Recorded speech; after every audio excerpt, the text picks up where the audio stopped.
Herkese merhaba. Sizleri 2023 yılına götürüyorum. Beyazlarda Magnus Carlsen, siyahlardaysa Richard Rapport. Hazırsanız oyuna başlayalım.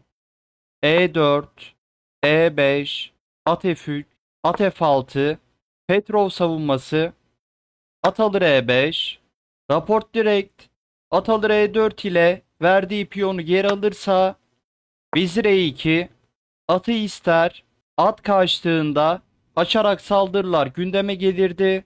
At alır E5'e geri dönelim. At alır E5.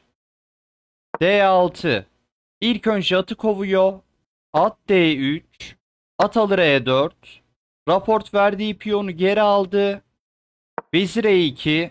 At açmazı aldı. Vezir E7. Açmazdan çıktı. At F4. Raport boş bir hamle yaparsa Karsan at D5 ile veziri isteyecek. Örneğin A6, at D5, veziri ister. Vezirin atı ve C7'den çatalı koruyarak kaçabileceği bir kare yok. Oyun hızlı bir şekilde biterdi. Nerede kalmıştık? At F4, C6, at D5 planını engelledi. F3, vezir H4 yapılırsa G3 hamlesi var. At ve vezir istek altında kalır.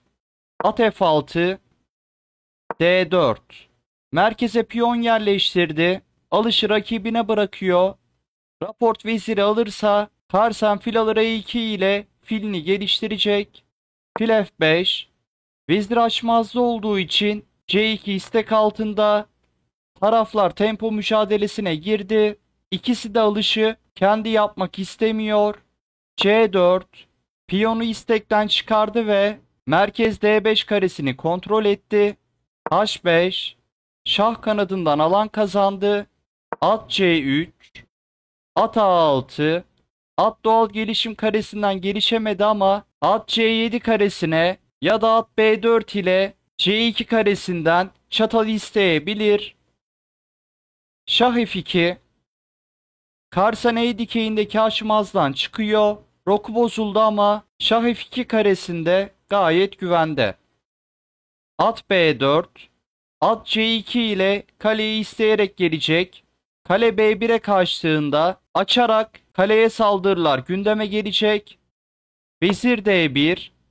At C2 planını engelledi. At C2 gelirse fil D3 hamlesi var. Fil alır D3. Vezir alır D3. At alır A1 ile kale alınırsa kale E1. E dikeyindeki açmazı kullanır ve veziri kazanır. Devamında A1 karesindeki atın da gidebileceği bir kare yok. At da düşerdi. Kaldığımız yerden devam edelim. Vezir D1. Uzun rok.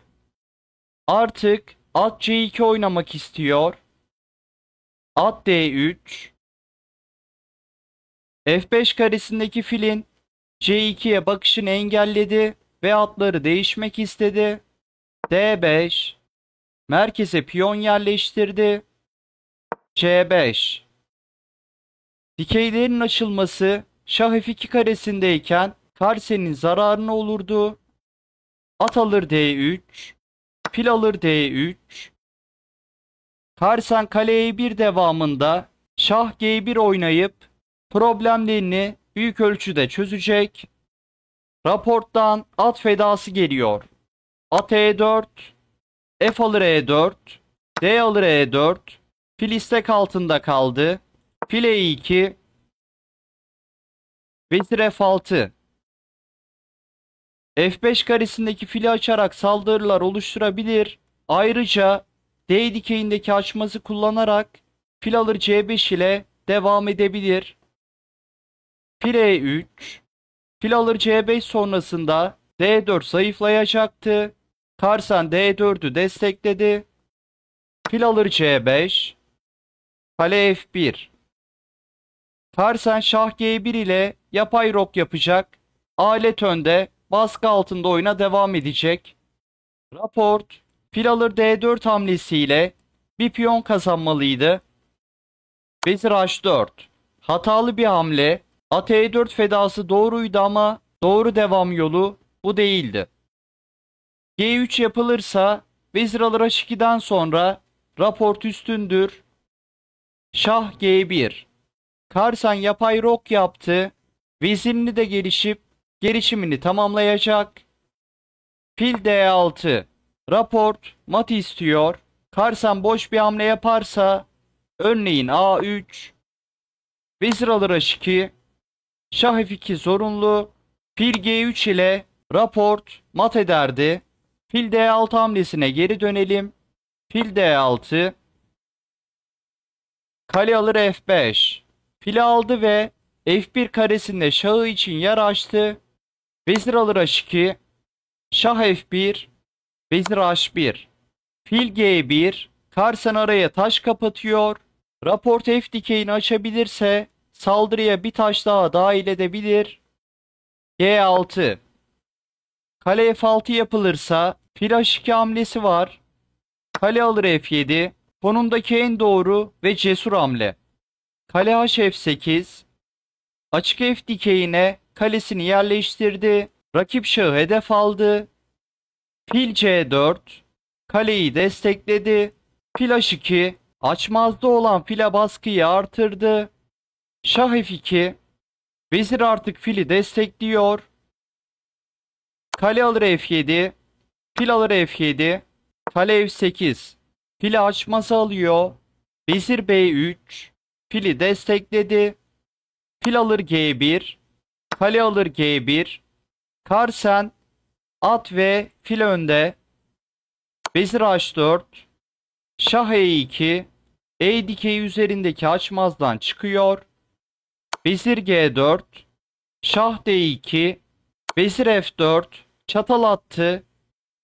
Şah D1. Kale alır F7. Raport fili aldı. Raportun ata karşılık iki piyonu var. At E2. Veziri istedi. Vezir F5. Alet öndeyken taş değişimleriyle olası tehlikeleri engelleyip kazanca gitmek gerekir. Vezir H3. Vezir takası istiyor. Vezir açmazda olduğu için takası engellemenin bir yolu yok. Vezir alır H3. G alır H3. Kale F3. H3'ü istedi. H3 düşerse şah kanadında iki geçer piyonla tehlike oluşturabilir. Kale G3. H3'ü korudu ve kale takası istedi. Konumun umutsuz olduğunu gören raport oyunu terk ediyor. Bu konumda kaleler değişilirse Carlsen için basit kazanç olur. Bunu göstermeme gerek yok. G6 piyonu şu anda istek altında. Raport kale F6 oynarsa Carlsen şah D2, şah E3, at C3 ile D5'teki piyonu düşürecek. Raportun terk ettiği konumda videoyu bitirelim. Kale G3. Analizi beğendiyseniz videoyu beğenip kanala abone olabilirsiniz. Sonraki videoda görüşmek üzere.